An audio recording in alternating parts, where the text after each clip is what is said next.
Hey guys, what's going on? It's Shaft. I just wanted to talk a little bit about a little game called Thumper. I just beat this game earlier today and I got home from work and I just had to sit down and give my thoughts on it. First of all, I want to give a huge thank you to the developer Drool for releasing the game 3 days early because it was supposed to be coming out today on the 13th. But then, I'm following them on Twitter, and they said that it was going to be coming on the 10th. I believe at around 6 p.m. Eastern time. And I was just like, what? And then I went to my Steam page and saw that it was going to unlock in a few hours, and I was ecstatic. I would have gladly waited until today, but at the same time, I'm so glad that they released it early. And, the game didn't suffer because of it or anything. The game was, fully functional and no glitches or anything like that. It's perfectly fine. And yeah, it was just a hell of a ride. But where do I even begin? The developers call this rhythm violence. In a way, I would almost say it's more of violent rhythm. Everything about this game, it hits hard, The way you slam into all of the turns, the way you hit those thumping bass notes and go over obstacles, it's just so satisfying. It's what's the word? Is it cathartic? It just makes you feel good. I don't know what to say. I didn't have a script for this. I'm just speaking from the heart here.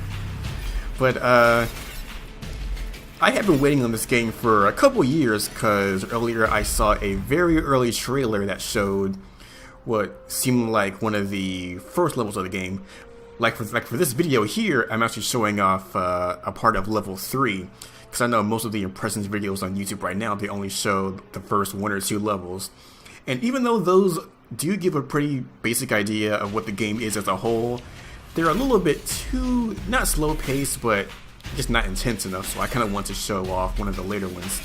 But I didn't want to show any of the stuff from the second half of the game, because when you get to the second half of the game, it just goes nuts. The difficulty curve just goes whoop, like a slide whistle. It's crazy. But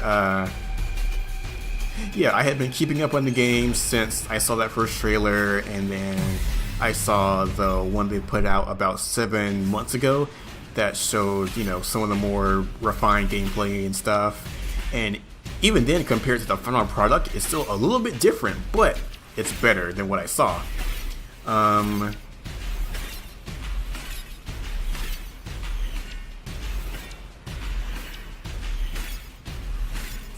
Sorry, I got a little distracted by that. I love those. See, that's what the thing.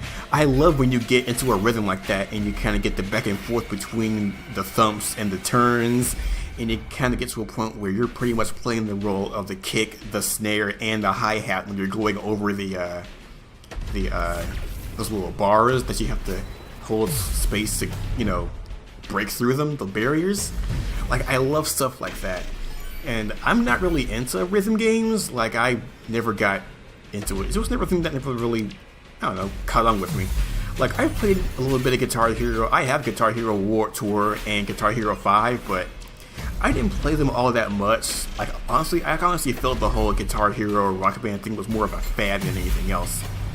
But seeing as how Rock Band is still going on, I guess it's not just a fad after all, but that's a whole nother story. I don't know, and I just like this style of music, this electronic, industrial drum march, this intense, heavy, it's like, if anyone's ever played Max Payne 3, that band Health, that noise rock band that did the music for that, I like that kind of stuff. I like loud, driving beats like that, which I can understand why not everyone is going to enjoy the music in this game, because it's not too varied. The variety in this game comes from, I guess, the time signatures, because not every song is going to be in 4/4. I don't know much about music and what makes a good time signature and all that stuff, but it gets into some crazy rhythms that I can't even always keep track of. So I get to a point in the second half of the game where I'm almost focusing more on just hitting the the notes and hitting the turns as they come up rather than trying to keep pace with the rhythm, because I don't know the rhythm, but I mean, I'm sure once I go back to these levels and replay them and get higher ranks, maybe I'll understand more of, what makes these rhythms.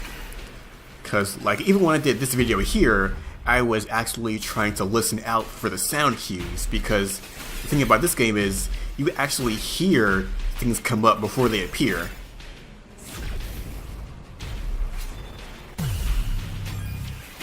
See, whenever you hear that little clap, like that 808 clap, that means a turn's coming up. Or you hear that little tick sound, that's gonna mean that's gonna be one of the little barriers on the ground coming up. Things like that, audio cues that help you tell when they're coming up. I like that.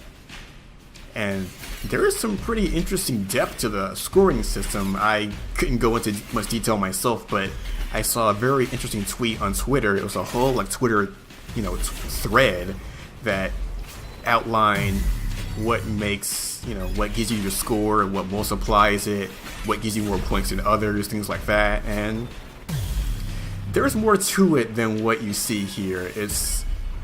I think this is definitely a game that you'd have to play to really understand. There's only so much that I can convey through video and just me talking over it. Like, I couldn't do, a let's play of this. I could not talk and play this at the same time. Oh god, no, that would be a disaster just waiting to happen. This game requires a lot of focus. Like, it definitely needs your full attention. Let's see, what else? I mean, visually it's definitely very sleek, stylish, but not, a lot of visual fidelity. There isn't a lot of highly detailed models and stuff. It's pretty low poly. Not low poly, but you know what I mean. Like, I could easily see this running on a PS3, Like, if you remember Wipeout HD, that game ran at like 1080p, 60 frames per second. And this does too. Well, this is, for the record, this is on the PC. I played the demo at GameStop on PS4, and it looked just about the same. Though in this video I'm recording at 720p just because I can't figure out Open Broadcast Studio just yet. But anyway, the mechanics are very simple at first, but they do vary it up. Like, again, the layout of the obstacles, in tune with the song's rhythms, that's where the variety comes in. Because it's not just, kick, snare, it varies. It gets pretty hectic at times. Lots of different kind of obstacles, like enemies. There are some, I guess you could say enemy types, because there are mini bosses and bosses. There's just one thing I hate. There's this ring that appears over appears over the track, and when it shows up, you have to hit every beat. If you miss a single one, it penalizes you by shooting a laser at the track, and you can't dodge it, you can't block it. Like, not even when there's like a multi-track section, like it's, like you're playing Amplitude or something, it just locks you in place and you have to take the hit. So, in those sections, the game is kind of forcing you to be perfect, which might seem unfair at first, but really it's not unfair. It's kind of mean, but they're not presenting you with anything that's outright impossible. You can do this. Like, you can hit those notes. It might take a few tries, you might die a few times, but you can do it. You just gotta pay attention. And yeah, taking hits and dying does kind of ruin the momentum of the game. Like, I'm surprised I managed to do this well in this video without dying. I think I died once in this. I don't even remember. I don't care. I was having so much fun, I don't even care. But like, even in the later half of the game, or even during the final bosses, where I got so like enraged at the game sometimes, but I knew that I couldn't blame the game because I knew that it was me. I knew that I was the one who didn't hit the notes at the right time, and I ended up taking a hit because I couldn't turn in time, or I couldn't jump over that obstacle. It's that kind of thing. Like, the game gets tough, very tough, but I know for a fact that it's all my fault, you know, if I mess up. It's that kind of thing, you know. Because the game doesn't seem to have any glitches or any bugs, except for this space beetle over here, but, you know, nothing, haven't had any crashes, no nothing. Like, the game's perfect, you know, on a technical level.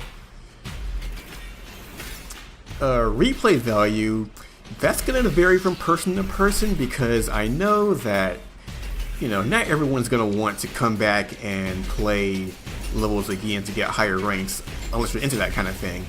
Me, I'm not really doing it necessarily to get higher ranks on leaderboards, but I do want to try my best, you know, prove to see if I can do it, impress myself, you know.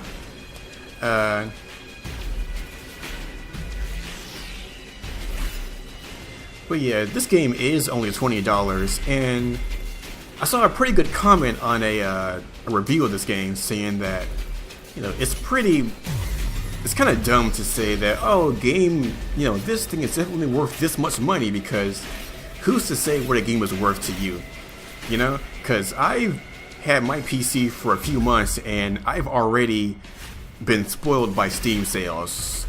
Like, I've bought games for dirt cheap that normally I would pay like $20 for at GameStop. Like, I sold some of my stuff I had on PS3. Like, I sold Just Cause 2, Deus Ex Human Revolution, Dishonored, a whole bunch of stuff that I could just get on PC for like, you know, $5 or $10. You know what I mean? Because it's so cheap and it's running at a better quality on my PC than on a PS3. So since I'm so used to that, the idea of buying a brand new game for $20 might seem a bit much for some people, and it might seem a bit much to me too, because I kind of understand where the people are coming from. But in my honest opinion, I think this is definitely worth $20. Like, I put 8 or 9 hours into this first playthrough, even though I could safely say a huge chunk of that first that 9 hours was me filling out bosses over and over and over again. But it was definitely worth my time, it was worth my money, and I'll definitely be playing this again to go for higher scores.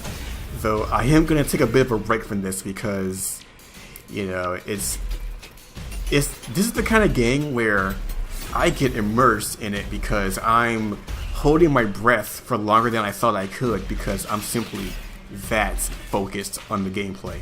Like, I don't care about anything else, I just want to focus. Hit that note, hit that turn, don't hit that, jump over that, time that hit perfectly, you know, and my eyes are glued to the screen, I'm not blinking. It's just, to me, that's immersion. Speaking of which, the game is available in VR as well. I have seen some VR gameplay on YouTube, but I can't really say much about that because I don't have VR myself, so I wouldn't know from personal experience. But yeah, in any case, I had a lot of fun with Thumper. I would hope to see maybe some DLC or a sequel in the future. I want to see the developer expand on this idea of rhythm violence, or violent rhythm as I call it. So I'll just let you guys enjoy this boss fight, and I'll leave it at that. #KillCrackhead.